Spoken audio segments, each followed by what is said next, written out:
Good morning, everybody.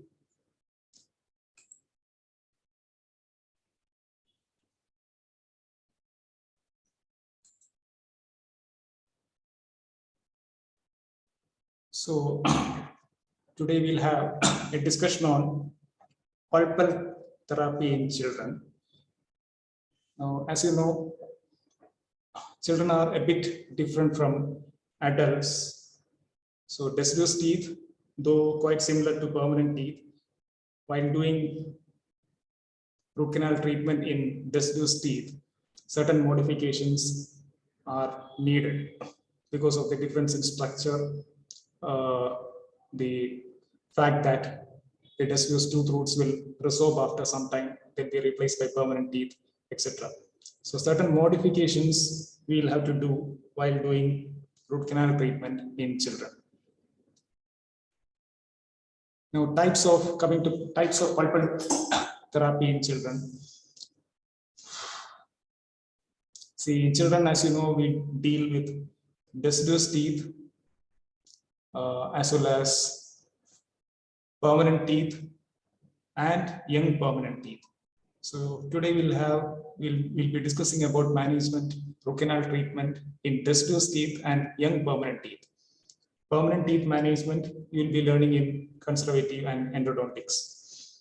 So in deciduous teeth, we have basically 4 different types of pulpal treatment. We have direct pulp capping, we have indirect pulp capping, pulpotomy, and pulpectomy. Basically, in children, we try to prevent pulpal diseases as well as dental caries. Our aim is to prevent all sorts of dental diseases occurring in children, dental caries, pulpal diseases, orthodontic issues, etc. So we try to prevent dental caries by different techniques, by teaching the child how to brush properly, by motivating the parents to reduce the amount of carbohydrates that the child consumes.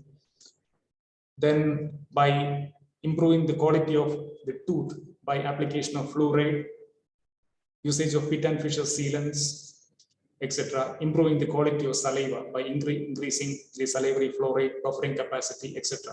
So all these techniques will adopt to prevent formation of dental caries lesions. Now, once lesions form, we try to prevent, intercept the disease. We try to prevent the disease that has formed in enamel from proceeding onto the pulp.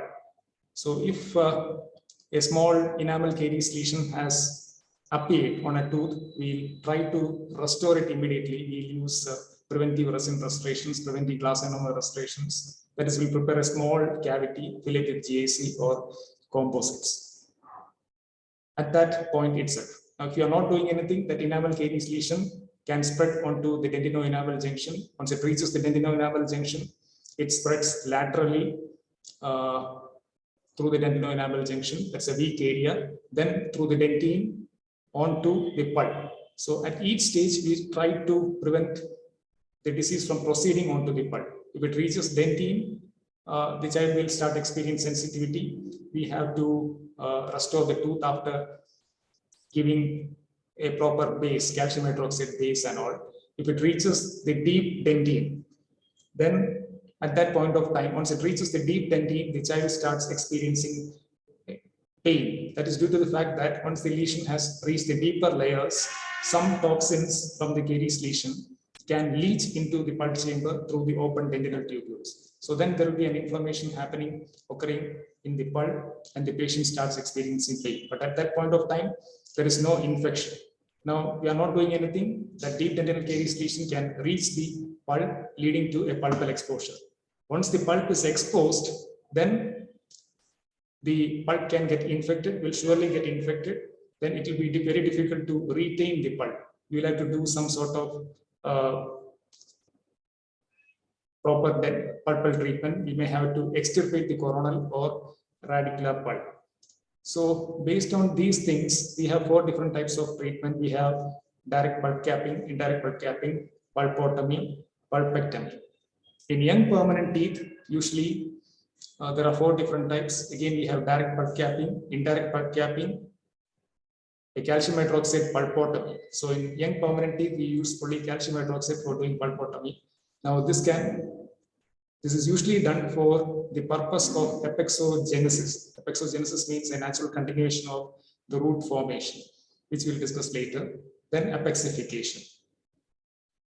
So pulp capping procedures, they are conservative procedures wherein we don't remove the coronal or radicular pulp. The pulp is not removed. Only some conservative procedure is done. We do a capping. That is, a capping is done over a pulpal exposure that has occurred or that is going to happen. So indirect pulp capping, that is done, as you can see in this picture, that is done when you have a very deep dentinal caries lesion. The pulp is not exposed, but the caries lesion has reached the confine, the borders of the pulp. Here you can see that it has reached the pulp horn, but the pulp is not exposed. But in this situation, if you are not doing anything, definitely that infection, that caries lesion will proceed to reach the pulp chamber. Then while doing a restoration, in this situation, definitely you will have to restore the tooth. So during restoration, if you are excavating with too much force or using your burr too much deep into the dentine, there is a chance that the pulp will get exposed. So here what we will do is, when the caries lesion has reached the pulp but not exposed, we will leave behind a thin layer of dentine there. And that dentine, it is called the affected dentine. So when you have a deep dentinal caries lesion, if you examine that caries lesion, there will be two different layers. You will have an infected dentine and an affected dentine. Infected dentine will be very soft, mushy. It is totally demineralized, destroyed. So there is total demineralization, that the inorganic contents are totally demineralized, and the organic part, the collagen part, the matrix, everything will be totally destroyed.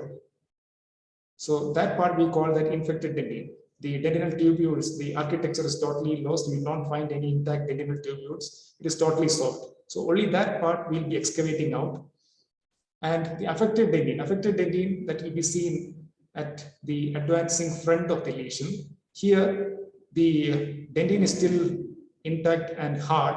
You can find intact dentinal tubules, but only thing is demineralization due to the acids. It has just started. The collagen fibers, the matrix, the dentinal tubules, everything is properly maintained. So here we'll remove that infected dentine, leave that affected dentine there. Over that, you'll put a cap. A cap is put.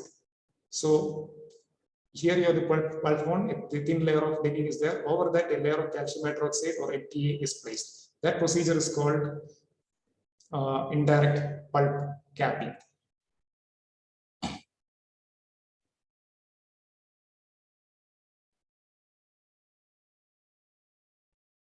Now, direct pulp capping, on the other hand, that is done when you have a caries exposure, a sudden exposure, and iatrogenic caries exposure happening, especially during a cavity preparation. You're preparing a cavity, the tooth is properly isolated, and at that point of time, suddenly there is a pinpoint exposure.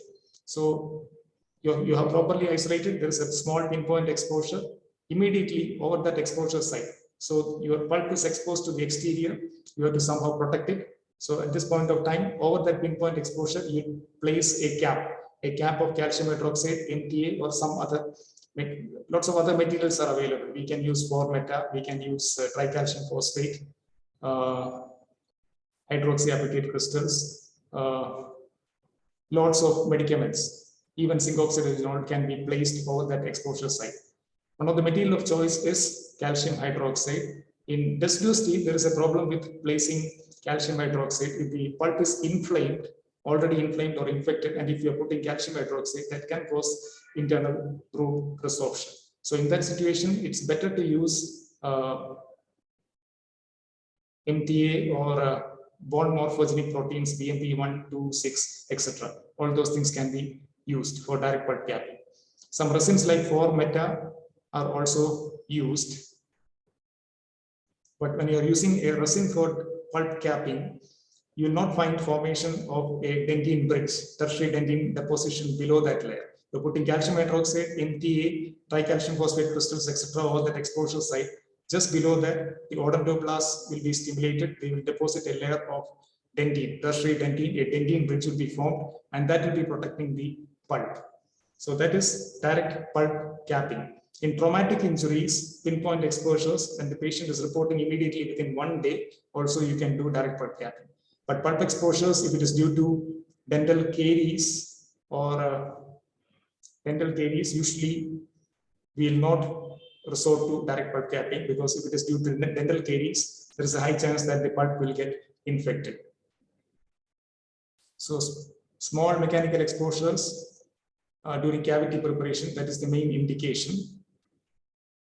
You have an exposure site here, you put a cap, a direct capping is done, that's called direct pulp capping. Either calcium hydroxide or some other material can be used. Then coming to pulpotomy.